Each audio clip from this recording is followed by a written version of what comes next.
everyone, and thank you for being here today. My name is Parul Paul. I'm the president of the Alphabet Workers Union, and we are here at our emergency press conference to talk about the recent proclamation about H-1B visas and to hear from Googlers and AWU members, as well as community partners, about the impact that it's having on Google workers and tech workers at large.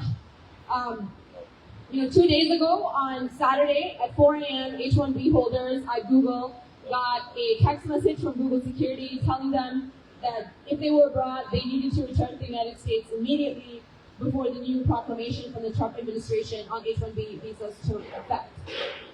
For hundreds of H-1B holders at Google and across the tech industry, this meant scrambling at the last minute to desperately return home.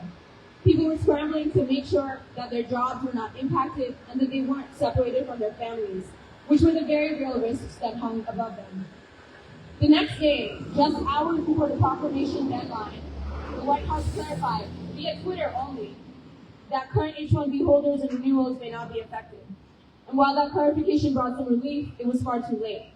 By then, chaos, fear, and uncertainty had already spread across the industry, and since then, different parts of the government have made statements that seem to imply that renewals may still be affected, and in general, it's clear that there is a great degree of uncertainty on the ground.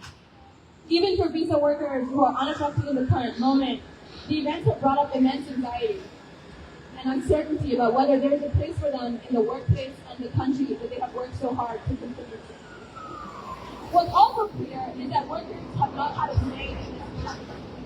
These decisions have been made with no input from us, no consultation, whether it was U.S.-born workers or immigrant workers. If there are problems with the visa program, there should be a real and thoughtful process to reform it, not to suddenly throw hundreds or thousands of people's lives and jobs into chaos. These policies are playing games with their lives, with our lives, and these decisions are made without any say from us. In 2021, 5 years ago, a small group of us Google workers came together to form the Alphabet Workers Union because we knew that crises like the one that we're facing today would arrive in our industry, and we need to be organized and prepared to defend ourselves and our coworkers. This is exactly that kind of moment. We can't let these policies that would fundamentally alter the direction of our lives be imposed on us without a say or be negotiated in backroom deals.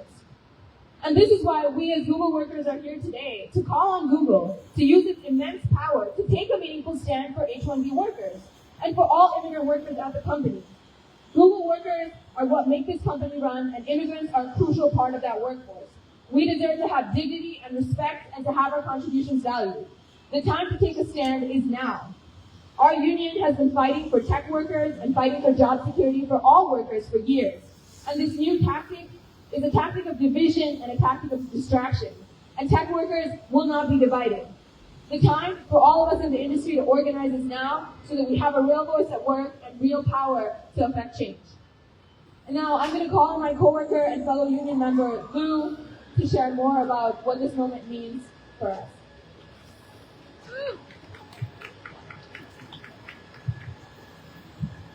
Thanks, Peru. Hi, good morning. My name is Lou. I have been working here at Google as a software engineer since 2016. And I myself used to be an H-1B visa holder. So I would say, like, for myself, as a worker here, one of the best parts about my job is having the access to these amazing cutting-edge technologies, and also the opportunity to directly work on them myself. I think from our search engine to all the new generative AI models, the imprint of visa workers can be clearly found everywhere. And I think it's safe to say that visa workers, just as much as everyone else, play a big part in the contribution to make sure the level of success and the innovation that we have in this company today. However, today, on this Monday, after the news last week, I think a lot of our coworkers are coming into work, having a hard time trying to focus on their job and trying to deliver the work that makes this company and its products great. As visa workers, their employment is already, their legal status in this country is already tied to their employment. So when something like, they're facing something like layoffs, they're not just losing a few paychecks, they are also really at risk of losing everything. One example would be really being separated from their families or being forced to abandon the life that they've built in this country. I also would like to point out, like when I'm talking to my American teammates and colleagues, this constant instability is affecting them deeply as well. So on the whole, this is really making it hard for us, all of us, to do a good job and to be able to keep this company innovative and competitive.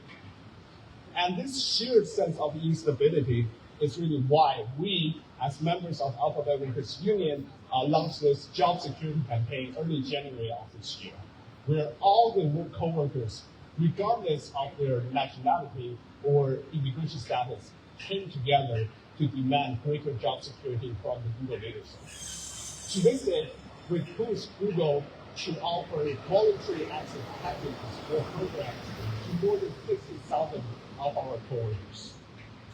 However, throughout this campaign, we've also been hearing from our coworkers who are here on the visa over and over again about the fear of losing their legal status. And this is why a couple of weeks ago, we added a new demand to the campaign, which is allowing every laid-off employee at Google, especially visa workers, to use severance to extend their time on the payroll, which allows them more time to find another job and to really keep their legal status in the U.S. And now here, I would like to really call on all of my fellow Googlers to sign on to the job security campaign and to take part in our next actions. And you can find details about this internally at go/jobsecurity. As tech workers, I also want to say, it is important for us to really stand together to ensure we have the job security that we deserve, not just at Google or Alphabet, but throughout the industry. Thanks. Thank you, Lou. And next I want to call on my coworker and fellow union member, Tim Traversy, to share a few remarks.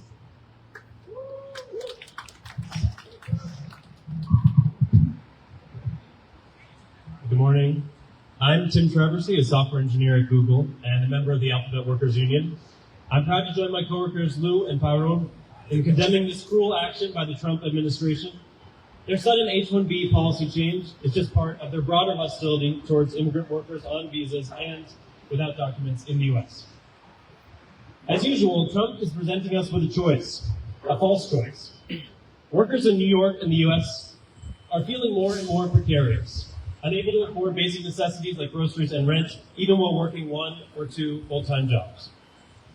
For many people, the notion that you can provide a stable and dignified life for your family seems to have been lost. Now, they would like us to point the finger at immigrant workers, but history shows us that attacks on vulnerable groups are always just the tip of the spear. And already we've seen a series of anti-worker moves from this administration, from terminating collective bargaining agreements with federal workers to a campaign to declare the NLRB unconstitutional. When they announce these decisions, they're testing us to see how much they can get away with. Now is not the time to keep our heads down and hope for the best.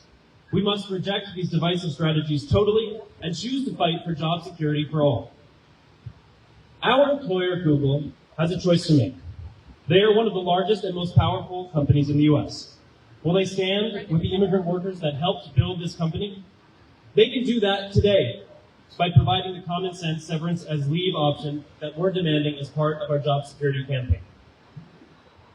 As an American citizen, it makes me sad and angry that these decisions are being made in my name. And I know from speaking with my coworkers on visas that they are scared that if they demand fair treatment at work, they will be retaliated against. So I call on all Googlers to stand in solidarity with our immigrant coworkers because we cannot fight any of this alone. Thank you.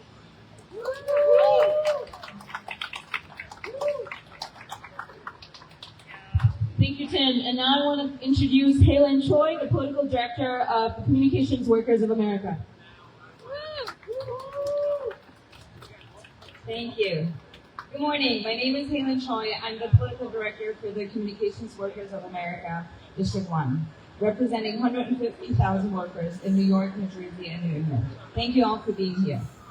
So Friday night's H-1B proclamation is not just an immigration policy. It is another front in this administration's escalating war on working people. By suddenly bearing re-entry for thousands of H-1B workers and slapping on a $100,000 fee, the Trump White House is deliberately sowing fear and division in our workplaces. Let's be clear. This is about weakening workers' ability to stand together. By targeting immigrant workers, this administration is trying to pit us against each other. U.S.-born workers against foreign-born, union members against non-union, all while corporations exploit the chaos. We've seen this pattern before. Under Project 2025, Trump's team is openly pushing back to roll back labor rights, restrict organizing, and silence the unions. Look what just happened to Jimmy Kimmel. This is a workplace issue. The H-1B proclamation is part of the same playbook. It strips away stability for thousands of families just after attacking collective bargaining, gutting labor law, and laying off hundreds of thousands of public sector workers. Over 1 million federal workers have already lost their collective bargaining rights. Over 200,000 federal workers were either fired or voluntarily resigned. Many of them were CWA members. This is an all-out war on unions and an all-out war on free speech, due process, and workers' rights. And we're not going to stand for it. Our response must be solidarity. We will not allow divide and conquer politics to take root in our workplaces.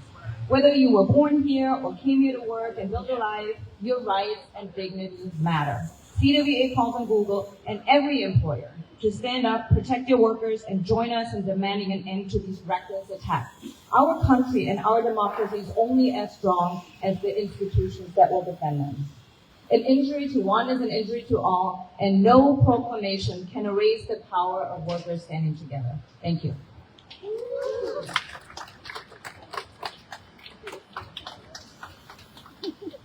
Thank you, Helen. And next we'll be hearing from Tim Dubnow, the organizing director of CWA.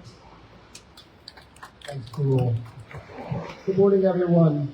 First, I want to send strong solidarity from CWA to our local CWA Chapter 9009 Alphabet Workers Union. This cruel H-1B change is part of a pattern that we are seeing in this administration.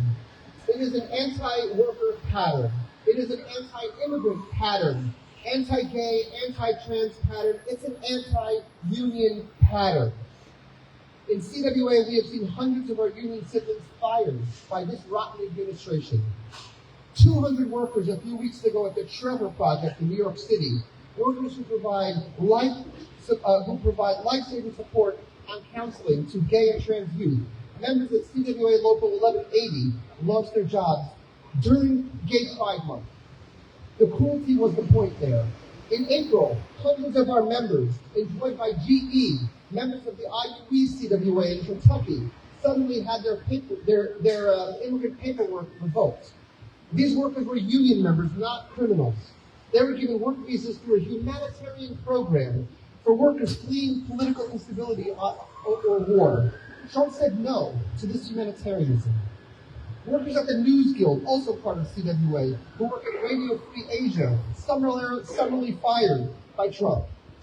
And outside of CWA, members of the AFGE union, 500,000 federal workers were fired, had their union cards ripped from their pockets. The cruelty goes on and on. But in IUE, in CWA, workers are fighting back. In the CWA News Guild, workers in Radio Free Asia fighting back. And the Trevor Project, workers are fighting back. And at AWU, workers are fighting back. They do all this through their union, CWA, Alphabet Workers Union. Listen, the labor movement knows that the only answer to organized cruelty against workers is organized labor.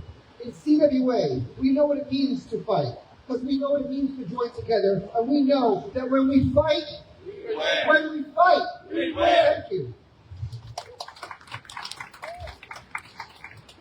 Thank you, everyone, for your words, and thank you again to everyone who came to our press conference today.